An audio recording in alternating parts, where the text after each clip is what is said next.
Hey everybody, welcome back to the ECG of the day. My name is Reid, and before we get started, feel free to download the PDF of today's ECG that is down linked in the description below. And while you're there, if you enjoy this content, please like or subscribe so that we can keep putting out some stuff for you guys. So let's get started.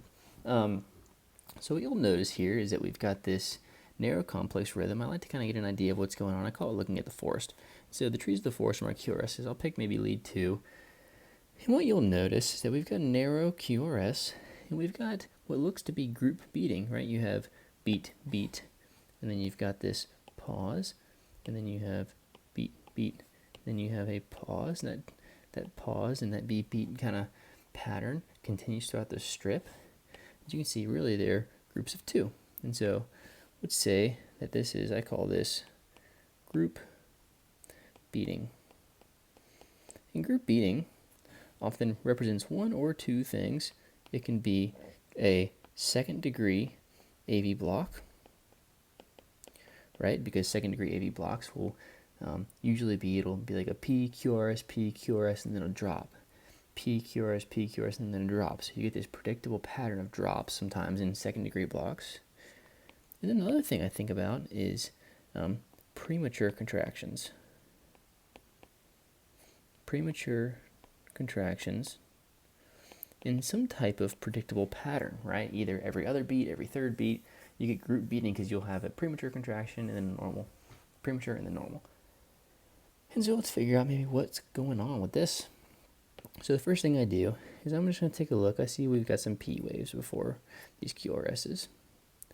In my atrial activity, you can see that when I evaluate these P waves, you can see my P waves, it seemed to be upright in lead 1 on our first beat of our little group beating, and then an AVF as well seems to be upright.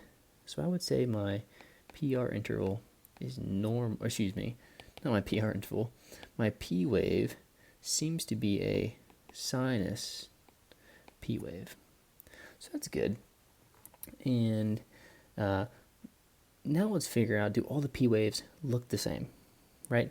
And what you'll notice is that you see that we've got this little, maybe in V1, you can see we've got this nice biphasic P wave. And then the second one, it's kind of biphasic, but the other direction. It goes down then up. That looks a little different. You can see the same thing here. In V5, we've got this upright P wave, but then we have kind of this downward P wave. So we've got two different P wave morphologies.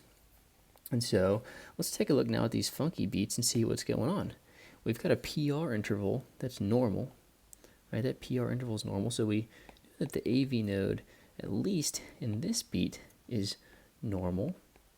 So no PR interval prolongation. And then the next beat, you've got this downward deflecting kind of P wave that conducts nicely. So now we need to figure out, are there extra P waves that are not conducting? And so I need to look throughout this next section and see, are there any extra P waves? And I see no extra P's, right? I look on top of that T wave. I see that T wave is the same shape as the previous T wave. I don't see any P's that are hidden on the T's. And so what am I getting at?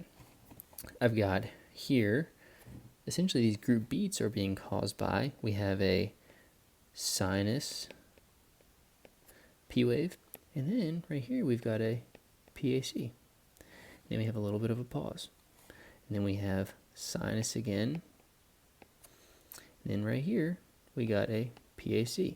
And so we are having a sinus beat that conducts to the QRS and then a premature atrial contraction. And that explains why the QRS is narrow and the same for both of these, right? Because the AV node is just a bystander, right? So we've got the sinus node that fires off and depolarizes the atria.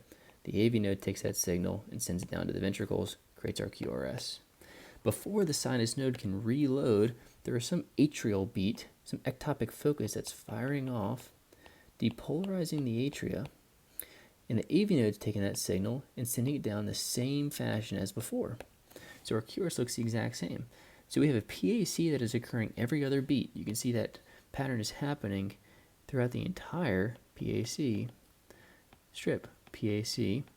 And so when PACs happen every other beat, this is a bigeminy. because it says that every other beat is happening, and whenever it's a premature contraction that's from the atria, this is atrial bigeminy. And so, okay, so we've got atrial bigeminy. We've got a good AV node function that we just evaluated. Let's take a look at that QRS. We see that our QRS is upright in lead 1. It's upright in lead 1. It is down in AVF. So my axis here is going towards lead 1 but away from AVF. And so if I come over here and look at my heart diagram again, that would tell us that our axis is going up and to the left. So somewhere up and to the left.